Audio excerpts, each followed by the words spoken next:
Episode 11, Ironfang Shadows. The horn's echo hadn't faded before Kale was moving. He pulled me toward the stable at the far end of the courtyard, where the horses stamped nervously, sensing the shift in the air. "They'll come from the ridge," he said. "It's the only approach with cover." I glanced toward the north, the tree line thick and dark against the pale sky. "How many?" "Enough," he said grimly, tossing me a short blade from the rack by the door.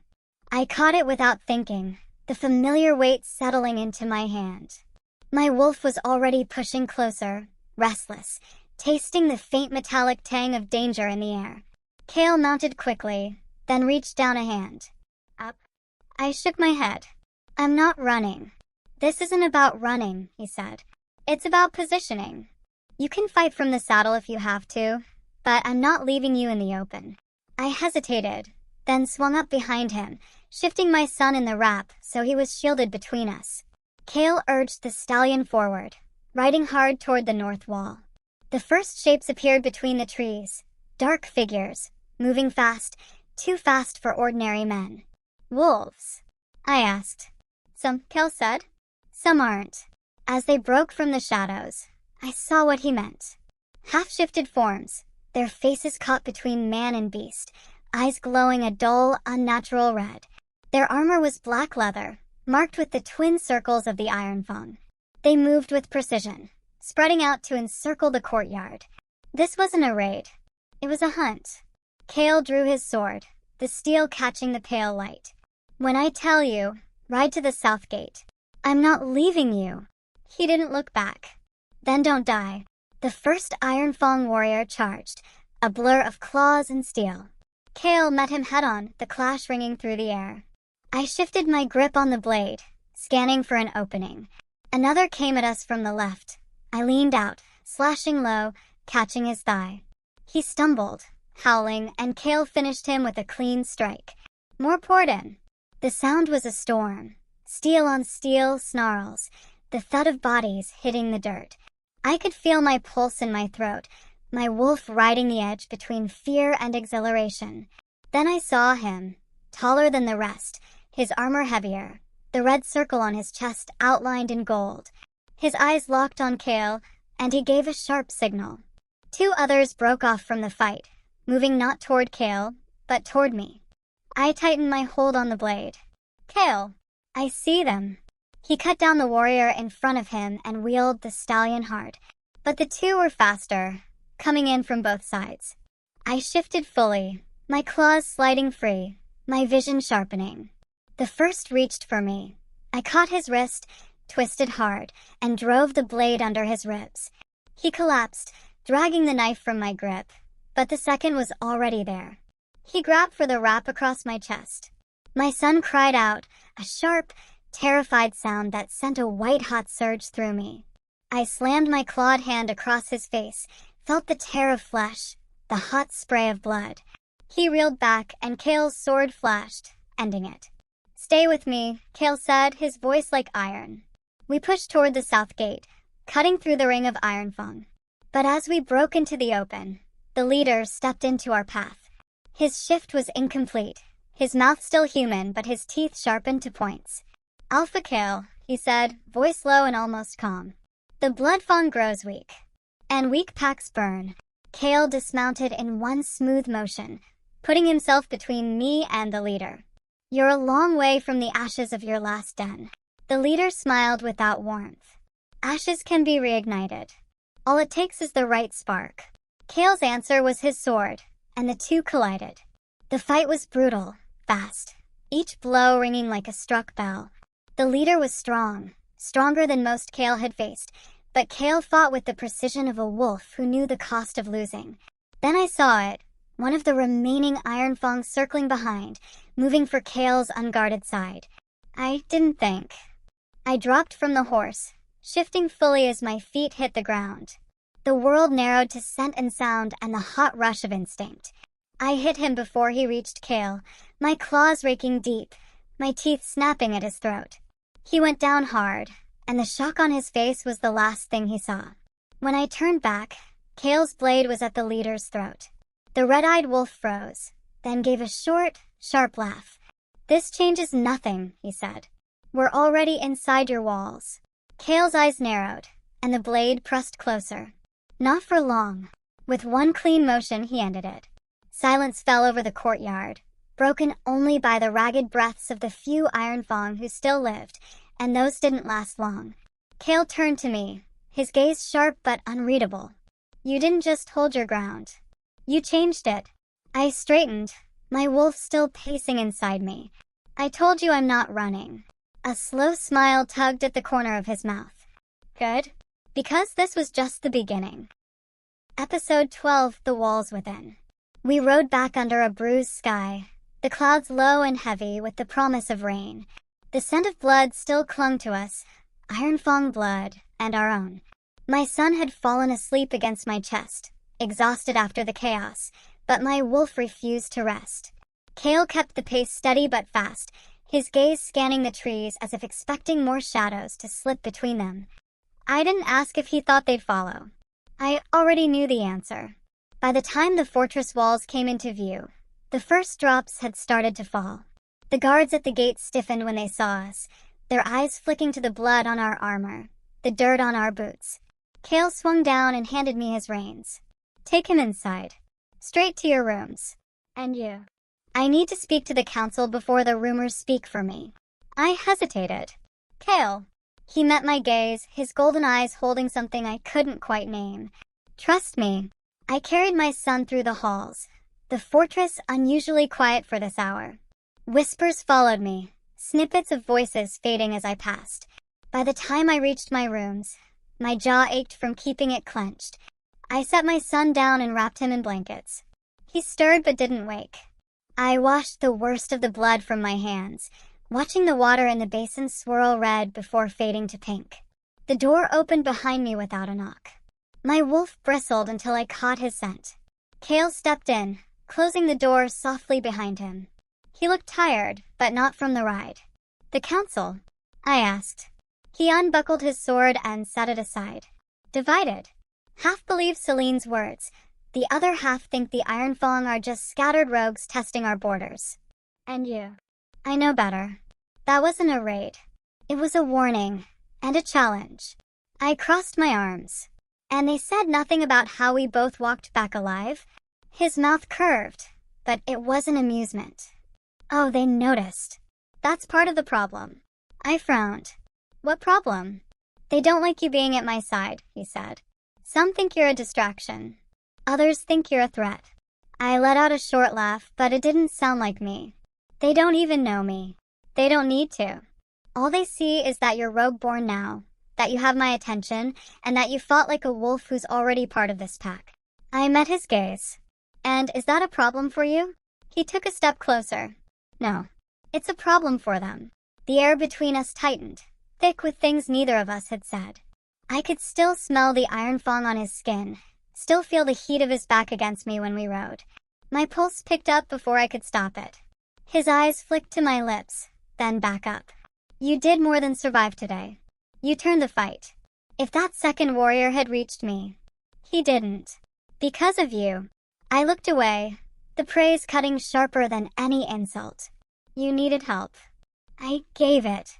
That's all. His hand came up, fingers brushing lightly along my jaw. You think I don't know what that cost you? You shifted fully in front of them. You made yourself a target. I swallowed, my wolf pressing hard against my skin. Better me than my son. Something flickered in his eyes, something fierce, almost vulnerable. I won't let them touch either of you. I should have stepped back. I didn't. The sound of boots in the hall broke the moment. Kale's head turned, and a knock came at the door before it opened. One of his lieutenants stepped in, face pale. Alpha, we found this, he said, holding out a scrap of parchment. The edges were singed, the symbol drawn in ash, 2 interlocked circles, one black, one red. Where? Kale asked. In the council chamber. Under the table where Celine Saturday. My stomach dropped. Kale took the parchment, his jaw tightening. So it's true. What's true? I asked. He looked at me. The Ironfang aren't just at our borders. They're inside our walls. Episode 13, Hunting Shadows. Kale dismissed the lieutenant with a short nod, and the door shut behind him. The parchment in his hand seemed to pull all the warmth from the room. "You think Celine planted it?" I asked. "I think she's been speaking to someone who carries Ironfang's mark," he said. "Whether she planted it herself or not, she's the thread we pull first." I glanced toward my son, sleeping in the corner. "Then we pull it now." His eyes met mine, weighing something, then he nodded. "Stay close. And keep your eyes open." We left my rooms and took the back corridors, avoiding the main hall where the day's training had begun. The council chamber was at the top of the east wing, its tall windows overlooking the courtyard. Celine was already there when we arrived, bent over a scroll. "Alpha," she said smoothly, looking up. "I didn't expect." Kale cut her off. "Who have you been meeting outside the walls?" Her brows arched. "Meeting? I've hardly left since the snow fell." He held up the parchment. Her gaze flicked to it, too quickly, and back to his face. "I don't know what that is." "It was under your table," Kale said. "Explain." She lifted her chin. "If someone wishes to plant false proof against me, that is hardly my fault." My wolf pushed against my skin, restless. "Maybe. But you didn't look surprised. You looked caught." Her lips curved faintly. "And you, Rogueborn, think you can read me?" I took a step forward. "I don't need to read you. Your scent's wrong. You came here from the outer yard an hour ago, but you smell like pine and cold ash. Not the inner walls. Ash like that doesn't come from our fires." For the first time, her gaze faltered. Kale noticed. "Who?" She said nothing. Kale's voice dropped, dangerous. "Who?" Before she could answer, a shout rang from the courtyard below. Kale crossed to the window in 2 strides. I followed and froze. A column of smoke was rising from the storage hall, thick and black. Warriors were already running toward it, but the wind was driving the flames faster toward the armory. Kale swore and turned to me. "Stay with her. Don't let her out of your sight." He was gone before I could argue, taking the stairs 2 at a time. Celine smiled faintly. "Looks like your alpha has bigger problems." I ignored her, moving to the door and locking it from the inside. "You're not going anywhere." She tilted her head. "You think you can keep me here?" I didn't answer. My mind was racing. The fire was a distraction, which meant whoever set it wanted eyes and guards off something else. "Where's the records vault?" I asked. She blinked, caught off guard. "West wing. And unguarded now." I crossed the room in 3 strides and yanked the curtain cord free, wrapping it tight around her wrists before she could react. "This is unnecessary," she hissed, but I was already moving to the door. I slipped into the hall, locking it behind me, and ran for the west wing. The smoke smell grew fainter the farther I went, replaced by the dry scent of parchment and the cold of stone that rarely saw sunlight. The vault door stood ajar. My stomach clenched. Inside, 2 men were rifling through scrolls, their armor unmarked but their movements too precise to be simple thieves. One looked up, and I caught the faint gleam of red in his eyes. "Ironfang," I breathed. They moved toward me fast, but the narrow space worked in my favor. I snatched a scroll from the nearest shelf and hurled it at the torch in the wall. The flame caught instantly, bright enough to blind them for a heartbeat. I used it, diving low and slashing with the short blade I still carried. The first went down with a cry, clutching his leg. The second lunged, but I grabbed the edge of the heavy oak table and heaved. It toppled into him, knocking him flat. Boots pounded in the hall. Kale appeared in the doorway, sword drawn, eyes scanning the scene in a split second. "Alive," I said, pointing to the 2 on the floor. They were stealing something. Kale crossed to them, yanking a leather satchel from the second man's hand. He opened it, and his expression darkened. Inside were detailed maps of the fortress. Every wall, every guard rotation, every hidden passage. "This is how they've been getting in," he said. The warriors behind him dragged the 2 away. Kale turned to me, his gaze sharp. "You followed the right trail." I shrugged, adrenaline still buzzing in my veins. "I just thought like someone trying to burn us from the inside." His mouth curved slowly, and for a moment the heat in his eyes was not from battle. "You did more than that. You just saved us weeks of bleeding in the dark." I looked away, feeling the rush in my chest that had nothing to do with the fight. I tied Celine up in the council room. A real smile touched his lips. Good. Let's see what she has to say now. Episode 14, The Truth in Chains. Celine was still where I'd left her, the curtain cord biting into her wrists. She looked up as we entered, her gaze flicking between me and Kale. I see you've taken to tying up council members now, she said coolly. Kale didn't answer. He shut the door behind him and crossed the room with the deliberate calm of a predator who'd already chosen the kill. The satchel of stolen maps landed on the table between them. Recognize these? He asked. Her eyes lingered on the maps, and for the first time, a shadow passed over her face. I've never seen them. Kale leaned forward, his palms braced on the table. You're lying. These were found in the hands of Ironfang agents inside our vault, agents who knew exactly when and where to strike because someone inside fed them that information. Celine's chin lifted. If you think that someone is me. I don't think, Kale said, his voice like cold steel. I know. I watched her closely. The pulse at her throat jumped once, quick and shallow. Why? I asked. What could they possibly give you that's worth handing them the lives of your own pack? Her lips curved faintly. You think this pack is mine? You think Kale is my alpha? Something twisted in my gut. You're Bloodfang by oath. Oaths break, she said simply. And the Ironfang know how to reward loyalty far better than Kale ever will. Kale's hand slammed down on the table, the sound echoing in the chamber. What did they promise you? Not promise, she corrected softly. Guarantee.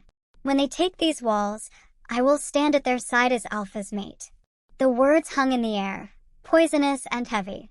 My wolf bristled, a low growl curling in my throat before I could stop it. Celine's eyes flicked to me, the corner of her mouth lifting. Ah, there it is. You thought you were special. Kale's gaze snapped to her, and his voice dropped lower than I'd ever heard it. You'll never stand at anyone's side again. He signaled to the guards at the door. Take her to the cells. No contact without my order. They hauled her out, but her parting smile was like a splinter under the skin. When the door shut, Kale turned to me. His jaw was tight, his eyes still burning. She's not the only one. If she was bold enough to say that, there are others waiting for the same outcome. I folded my arms. Then you root them out. All of them. I will. But, he hesitated, then stepped closer. When she said that to you, about being special, you didn't deny it. I met his gaze. Would it have mattered if I did? His hand came up, stopping just short of my cheek. It matters to me. The air between us tightened. The memory of the fight in the vault was still fresh, his eyes on me when we realized we'd stopped something far bigger than a theft, the way his voice had softened for just a heartbeat. You can't afford distractions right now, I said, but my voice wasn't as steady as I wanted. You're not a distraction, he said. You're the reason I can still see the path forward. I should have stepped back. Instead, I felt my wolf lean into him, the bond between us pulling taut. But before either of us could move, a horn sounded from the outer walls. 3 short blasts. Not attack. Summons. Kale's expression shifted instantly.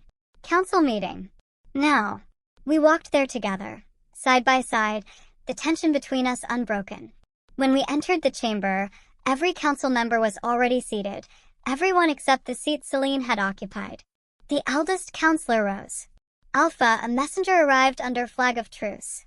The Ironfang request parley, and they've named her. All eyes turned to me. Episode 15, The Parley. The air in the council chamber thickened until it felt like I was breathing through smoke. They named me, I said slowly, more to myself than anyone else. The eldest counselor's expression didn't change. Their messenger said they will speak only if she is present. Know her, no parley. Kale's voice cut through the murmurs. They don't set the terms here. The counselor's gaze met his. If refusing means war before the snows thaw, will you bear that weight alone? Kale's jaw tightened. If it means protecting her, yes. My pulse thudded in my ears. You think keeping me inside these walls will protect me? We both know they can get past your guards. They already have. Kale turned to me, his golden eyes hard. That's exactly why you're not going. I'm already in this fight, I said, my voice rising. Celine made sure of that. They've seen my face. I've fought their people. If they want me at that table, maybe it's because they think I'm the weak point. Let them be wrong. Something flickered in his eyes. Anger, fear, maybe both. Then he said, "You don't understand what you're walking into. I understand enough. And if I'm not there, you'll spend the entire time wondering what their game is instead of focusing on yours." The silence stretched, thick with the weight of the choice. Finally, Cale exhaled through his nose. "Fine. But you stay within arm's reach. If anything feels wrong, we leave. No debate." I nodded once. The journey began at dawn the next day. We rode with a small escort. Too many would look like a threat. Too few would invite one. The snow crunched under our horses' hooves, the air sharp with winter. Cale rode beside me, his shoulders tense beneath his cloak. "They'll test you," he said quietly. "Look for the gaps in their unity. Every pack has them. And if they test you?" He glanced at me. "Then we show them why Bloodfang has ruled these lands for 3 generations." By midday, the trees thinned, and the Ironfang's stronghold came into view, a ring of black stone walls rising from the snow, crowned with jagged spires. The gates yawned open as we approached, the scent of unfamiliar wolves rolling out to meet us. Inside, the air was warmer, but it carried the faint tang of iron and smoke. We were led to a hall lined with banners, black cloth slashed through with red. At the far end, the Ironfang Alpha sat on a carved throne, flanked by 2 lieutenants. He was tall, broad-shouldered, with hair the color of ash and eyes so pale they seemed to drink the light. When he smiled, it didn't reach them. "Bloodfang Alpha," he said, his voice smooth. "And the rogue-born who's been keeping you busy." My wolf bristled, but I kept my tone even. "If you wanted to see me, you could have knocked on the gate like anyone else." A ripple of laughter moved through the hall, but the Alpha's expression didn't change. "I like to see how people react when the game changes." Cale stepped forward, his presence filling the room. "If you have something to say, say it." The Ironfang Alpha's gaze slid to him. "We want what's ours returned." "And that is?" Cale asked. He gestured toward me. "Her." The words hit the air like a blade. Cale didn't move, but the temperature in the room seemed to drop. "She was never yours." "Not yet," the Alpha said lightly. "But her bloodline." "You'll speak of her bloodline again, and I'll tear your tongue out," Cale said, his voice low, dangerous. The hall went still. The Ironfang Alpha leaned back in his throne, studying us both. "You're protective." "Good. That means you value her. Which means she's leverage. And leverage is currency." I met his pale eyes. "If I'm your currency, then you're already broke." For a moment, his smile slipped. Then he waved a hand. "Think about my offer. 3 days. Then we come for what's ours." Cale turned without another word, but I felt the tension in him like a storm about to break. The ride back was silent until the walls of Bloodfang came into view. Then he said, "They're not after you for who you are now. They're after you for what you could be." "And what's that?" His gaze met mine, fierce and unyielding. "The key to ending this war, or starting it." Episode 16, Bloodlines. The gates closed behind us with a groan that seemed louder than usual. The moment we dismounted, Cale barked orders to the guards, doubling the watch and sealing the west gate entirely. "They said 3 days," I said, keeping pace with him as we crossed the courtyard. "They lied," he answered without looking at me. "Ironfang always tests their prey before they strike." We reached the council chamber, but instead of going inside, he turned down a narrow stairwell that led beneath the fortress. The air grew colder, the walls damp with age. "Where are we going?" I asked. "To someone who knows why they want you," he said. The stair ended at a heavy oak door bound with iron. Cale unlocked it himself, pushing it open to reveal a small chamber lit by a single oil lamp. An old man sat at a table, his eyes clouded with cataracts but sharp all the same. "Eldrick," Cale said, "tell her what you told me." The old man looked at me for a long time, as though measuring something unseen. "Your mother's name?" he asked. "Leora," I said cautiously. His thin lips curved faintly. "Not the name she was born with." "Did you know she was once part of the Moonveil Pack?" I shook my head. "She fled before you were born," Eldrick continued. Moonveil's alpha carried the bloodline of the first Luna, a line blessed by the moon goddess herself. That blessing passes through daughters. My stomach tightened. You're saying? I'm saying the Ironfang Alpha knows exactly what you are. To him, you're not just Kale's mate. You're a vessel for power older than any of us. I turned to Kale. And you knew. I suspected, he said quietly. But I needed proof before I told you. Eldrick leaned forward, his milky eyes sharp. If he binds you by their rights, the Ironfang would claim not just you, but every pack that still honors the goddess's blessing. Bloodfang would fall without a fight. The weight of it pressed against my chest, stealing my breath. Then we don't give him the chance. Kale's gaze hardened. That's the plan. But we need to move faster. If they know we know, they'll come before we're ready. As if on cue, a deep horn blast echoed faintly through the stone, one short, one long. Not an alarm. A signal from the outer watch. Kale was already moving. I followed him back up the stairs, my heart pounding. The guard at the top saluted, his face pale. Riders on the north ridge.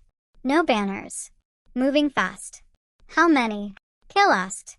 24 at least. Maybe more in the trees. Kale cursed under his breath. 3 days my ass. We reached the wall just in time to see dark shapes cutting across the snow, their cloaks snapping in the wind. They weren't charging the gate. They were circling, probing. Testing. They're mapping our defenses, Kale said.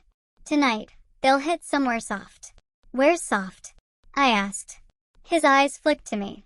Where you are. Before I could respond, another horn blast sounded from the east. My stomach dropped. 2 groups, Kale muttered. They're trying to split us. He turned to his second in command. Lock down the inner keep. Evacuate the market quarter into the barracks. And get every able warrior to the east wall. And me? I asked. You're coming with me. We moved through the fortress at a run, the air thick with the sound of gathering steel and shouted orders. At the east wall, the enemy shapes were closer now, close enough to see the glint of weapons. Kale positioned me behind the main line of warriors, his hand brushing mine briefly before he stepped forward. Hold, he ordered. The enemy slowed just out of arrow range. One rider dismounted, lifting something in his hands. A bundle. My breath caught. It was a child. A murmur ran through our line. The rider shouted something in a language I didn't know, but the meaning was clear enough when he set the child down and stepped back. It's a trap, I said. Kale nodded. But we can't leave them there. Before I could stop him, he was moving forward. And something in my chest twisted hard. Not just fear, but the sharp, undeniable pull of the bond. I followed. The snow was silent under my boots, every step pulling me closer to the motionless child and the line of waiting enemies. My wolf was snarling inside me, ready for the break. We reached the bundle. I crouched, pulling the cloak back, and the child opened, eyes the color of molten gold. Episode 17, The Mind Snare. The child's molten gold eyes locked onto mine, and the world tilted. The snow, the wall, the enemy line, all dissolved into black. I was standing in a forest I didn't recognize. The trees were tall and skeletal, their branches curling like claws against a pale moon. The air smelled of frost and iron, and in the distance, I heard the slow, deliberate sound of footsteps. Kill! My voice seemed to fall flat, swallowed by the dark. I'm here. His voice came from my right. He stepped into view, his eyes glowing faintly, his wolf straining just under the surface. Stay close. This isn't real, but what happens here will still leave its mark. The footsteps stopped. Out of the shadows, a man emerged. The Ironfang Alpha. Only here, in this place, he wasn't bound by the weight of flesh. His form was sharper, taller, his pale eyes lit with an inner fire. Clever, isn't it? His voice echoed as though it came from everywhere at once. One child, and you walk straight into my mind. Kale bared his teeth. Let her go. The Alpha's smile was slow, deliberate. She's free to walk away anytime, if she leaves something behind. What do you want? I demanded. His gaze swept over me like a cold wind. The blessing in your blood. I can feel it from here. You carry the Moonveil's last thread, and once it's mine. You'll tear this land apart, Kale cut in. The alpha tilted his head, as if considering. Or united under someone worthy. His hand rose, and the forest around us shifted. One moment the trees were bare, the next, their branches dripped with blood. The ground softened beneath my feet, turning to wet, sucking earth. Kale stepped closer to me. Don't let him pull you in. It's all illusion. But it felt real. The copper tang of blood filled my nose. The ground clung to my boots. I felt my balance start to slip, and a hand gripped mine. Warm, solid. Kale's voice cut through the distortion. Eyes on me. I locked onto him, and for a heartbeat, the forest cleared. The alpha's eyes narrowed. So the bond is strong. Good. It will make breaking you all the sweeter. He lunged, not with claws or teeth, but with thought, a force that slammed into my mind like ice water. Images flashed. Me kneeling in the Ironfang Hall, chains at my wrists, Kale lying broken on the snow. No, I said, and my wolf surged forward. The forest shuddered. Kale was beside me, his presence steady, anchoring me. Together we pushed back. The blood vanished from the branches. The ground firmed beneath us. The alpha staggered a step, his smile thinning. Interesting. You're stronger than she was. Than who? I asked. He leaned closer, and his words were a whisper in my ear. Your mother. Before I could respond, the world cracked like glass. Light blazed, the forest vanished. And I was back in the snow, crouched over the child. Only now, the child's form was dissolving into smoke, carried away on the wind. Kale pulled me to my feet. You felt it too? Yes, I said, my pulse still hammering. He knew my mother. Kale's expression was grim. Then this isn't just about power. It's personal. From the wall, a horn blast shattered the moment. This time, it was the long rising note of alarm. Real alarm. Kale's eyes met mine. They're done playing. Episode 18, Nightfall's Teeth. The alarm horn's cry still echoed when Kale grabbed my arm and pulled me toward the east wall. The snow under our boots churned with the movement of warriors rushing to their posts. Torches flared to life along the battlements, their flames casting long, wavering shadows across the stone. They're moving fast, Kale said, his voice tight. We have minutes, not hours. What's the plan? I asked, matching his pace. Hold the gate, bleed them until the moon shifts. We can't outnumber them, but we can outlast them. We reached the wall. From up here, the world beyond the fortress looked like an ocean of black shapes, flowing through the snow.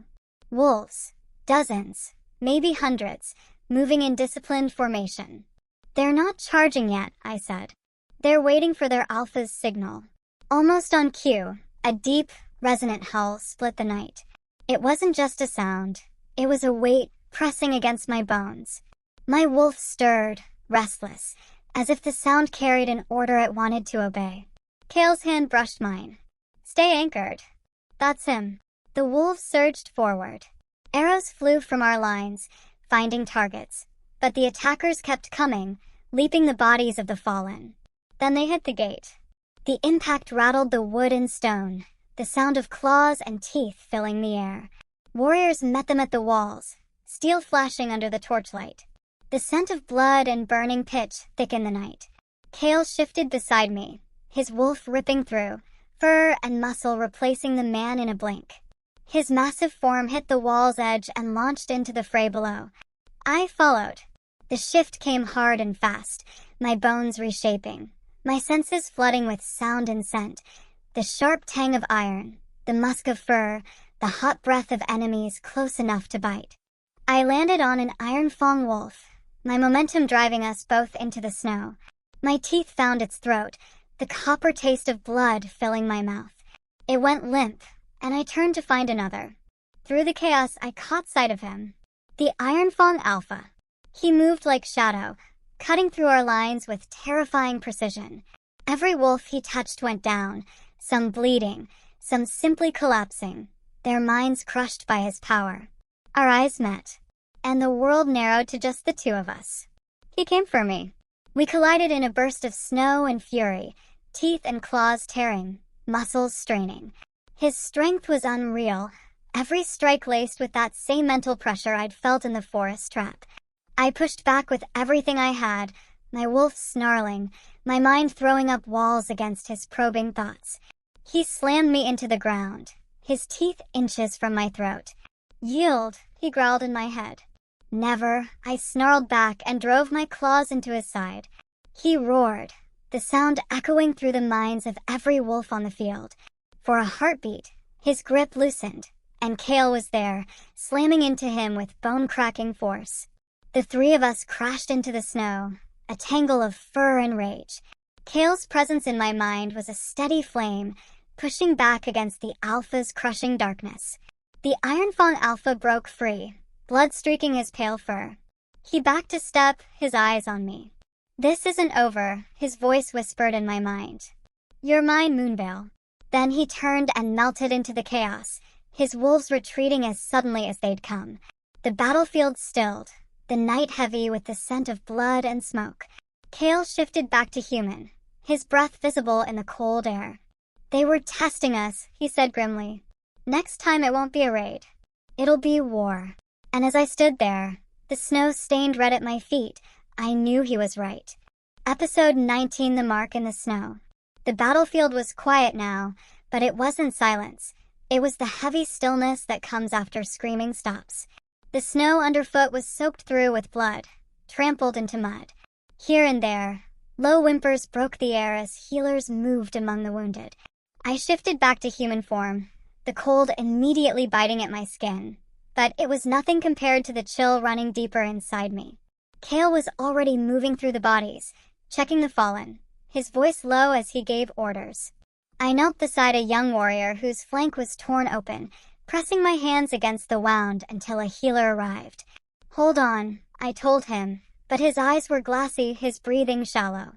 I stayed until the healer took over, then pushed myself to my feet. That's when I felt it, an itch, deep under the skin just below my collarbone. I glanced down.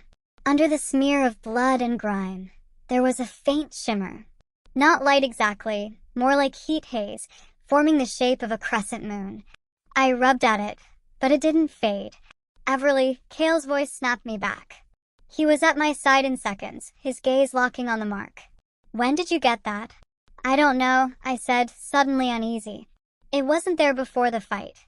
He crouched, his hand hovering over it without touching. "This isn't a wound. It's a binding." "A what?" "A dark mark.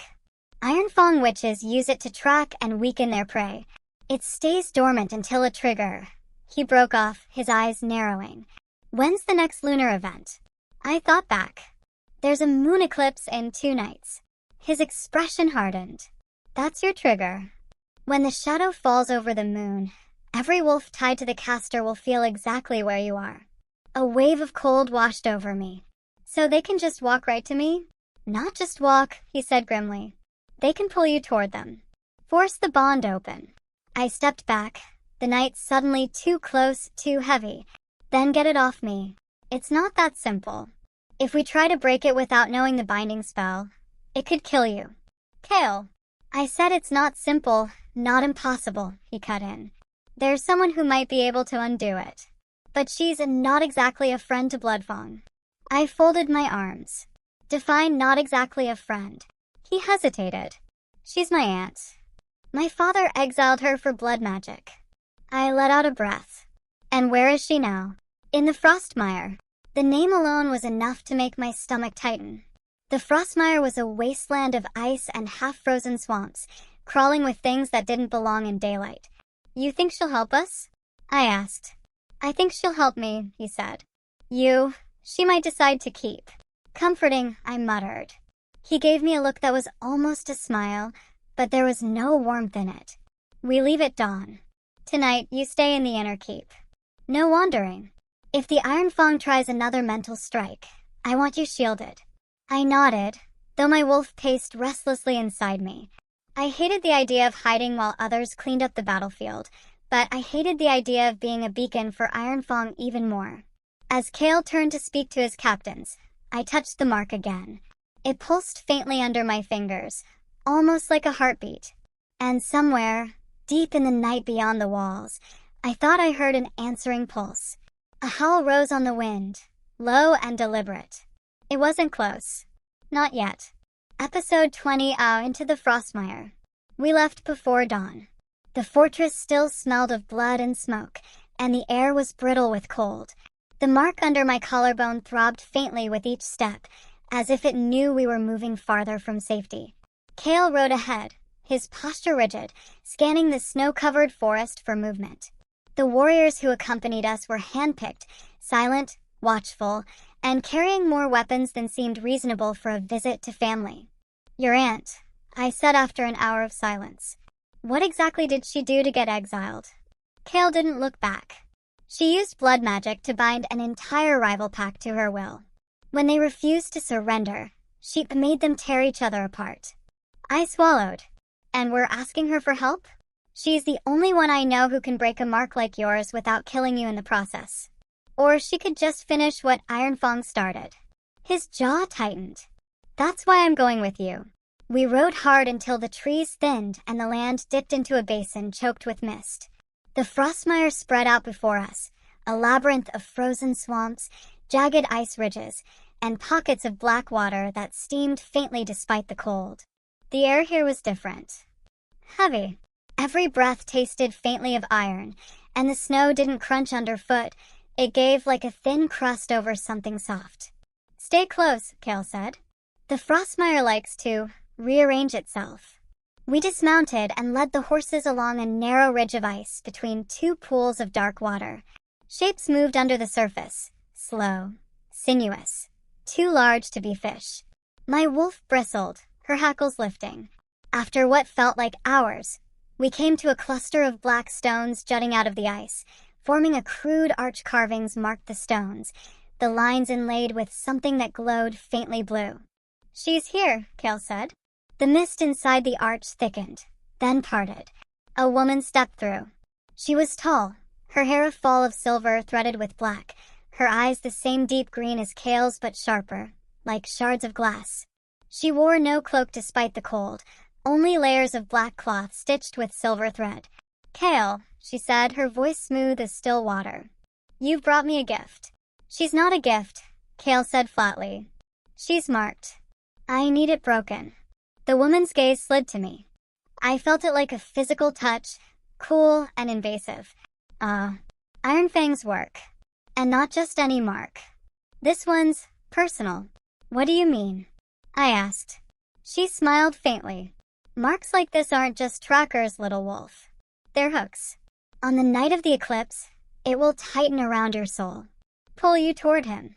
And if he's close enough, it will take all of you. Body, mind, spirit. You won't even know when you've stopped being you." My stomach turned to ice. "So if we don't break it, you'll belong to him," she finished. Kale stepped closer to her. "Can you do it?" "Of course," she said, her eyes glinting. "But nothing is free. What do you want?" Kale asked. Her gaze lingered on me, then returned to him. "A promise. When the time comes, you will stand aside and let me take what I'm owed." Kale's voice was low, dangerous. "What is it you think I'll owe you?" She didn't answer, only smiled and gestured toward the arch. "Bring her. The binding will not be broken out here." I looked at Kale. "Do we trust her?" "No," he said, "but we don't have a choice." The mist closed around us as we stepped through the arch, and the frostmire swallowed the world behind us.